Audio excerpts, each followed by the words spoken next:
Right.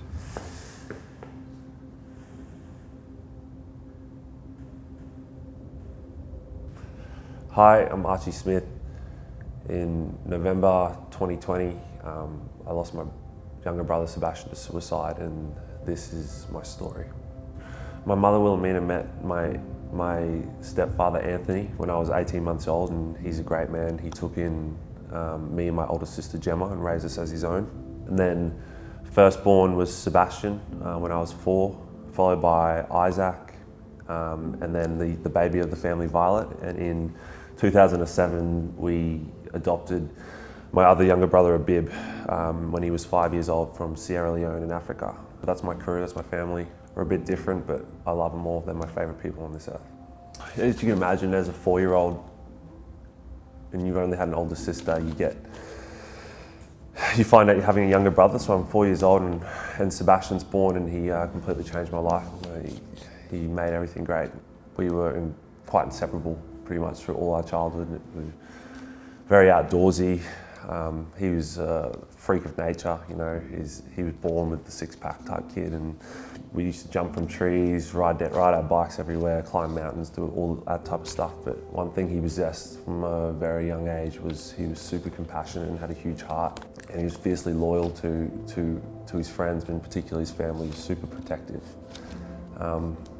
His selflessness was almost to his detriment. He always put people before himself. Yeah, so I'd confided in him with my own struggles throughout the years, and I found that every time I'd ask the question back to him, "How you going, mate?" he'd brush it off. It's kind of that male bravado kicked in his late teens. You know, you'd label soft if you talk about your feelings or you're open about it, so he hid it, he kept it in. And in the last couple of years I noticed he was, you know, starting to struggle, particularly with his identity, who he was. You know, that transition from high school into adulthood is quite tough for a lot of kids, and it hit him pretty hard, and we'd picked up on it mainly through, he'd had some real self-destructive behaviours, but also the main thing was he just didn't like what he saw in the mirror, and there was no convincing him otherwise. Eventually, if you start telling yourself something, you start believing it, and that's what the case was. So what we held no weight. We're trying to tell him how much of an incredible bloke he was, and it just didn't resonate with him because he thought so low of himself. He'd convinced himself he was a bit of a burden to the family, that what he was going through was a liability to us, and really that just was so false. And I think a lot of people get in that position where they think that they become a burden, and we just wanted to help him. And he'd go see someone eventually, reluctantly, but not often enough, and it was really, he became very guarded in how he viewed himself. 18 months ago I lost my grandfather, who was a real hero of mine, a person I looked up to and helped raise me, and then also my niece Indy, my sister's firstborn. She was born with a rare condition called Williams syndrome, and she spent most of her first year of her life on surgery beds. She had 6 major surgeries and a lot of open heart surgeries, and she's going really well now. She's become a real beacon for the family, really, just because she's such a happy, healthy kid and what she's been through. But she'll have her challenges for the rest of her life that we're all on board with. And then obviously COVID hit, which, you know, made life a lot more difficult with all that going on. Then a highlight though was I got engaged to my long-term partner Sophie, which was really great for the family. Gave us all something to look forward to, and yeah, after such a bit of a rough go, and I named my 3 brothers, Sebastian, Isaac, and Abib, my groomsmen. And the engagement party itself was magical. It was like one of the greatest nights ever. Just everyone we loved together in one spot. And I just remember this image of seeing my 3 brothers standing side by side, walking down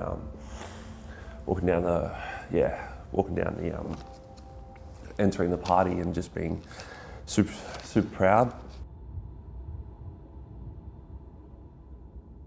Sebastian at the time was actually going really, really well.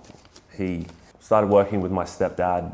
He was speaking of plans for the future, and he had a real path there, and he was really happy. He was the happiest I'd seen him, and we'd seen him in a long time. But the engagement party would end up being the last time I'd see him ever. 2 days after my engagement party, I received a phone call probably the hardest phone call I ever take, and that was Sebastian had died by suicide, and that night and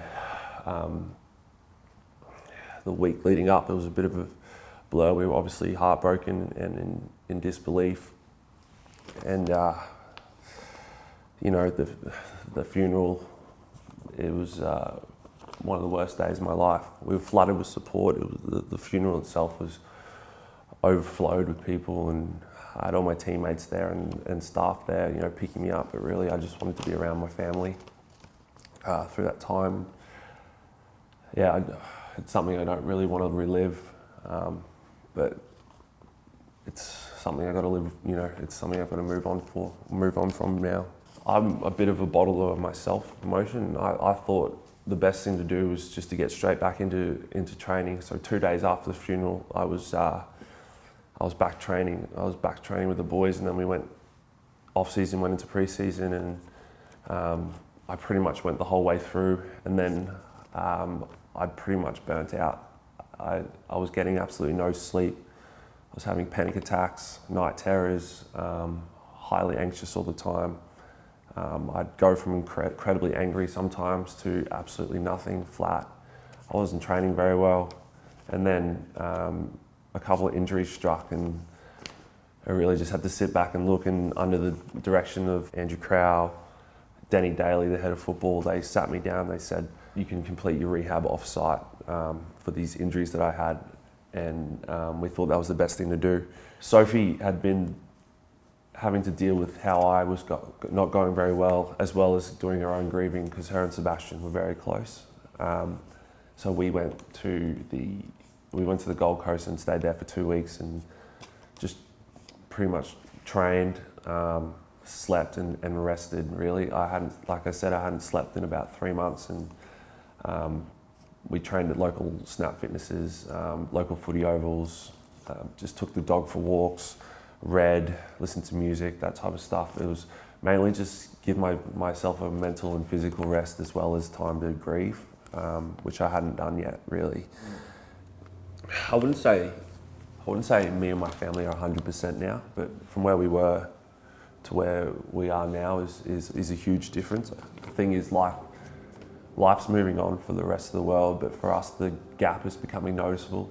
A family event we've had now is just, we know there's something missing, and that's been really difficult. But what I've been doing is trying to educate myself on the topic of mental health and learning as much as I can, and I feel the more I speak about it, the better I feel. You know, I'm finding methods to cope with my bad days, because I still have them. Give you some examples. When I get upset, something might trigger me, and I'll get really upset, and I'll call someone straight away. It's usually Mum or Soph or someone from the club, or one of the boys or something, just straight away, and that'll instantly relieve me from a bit of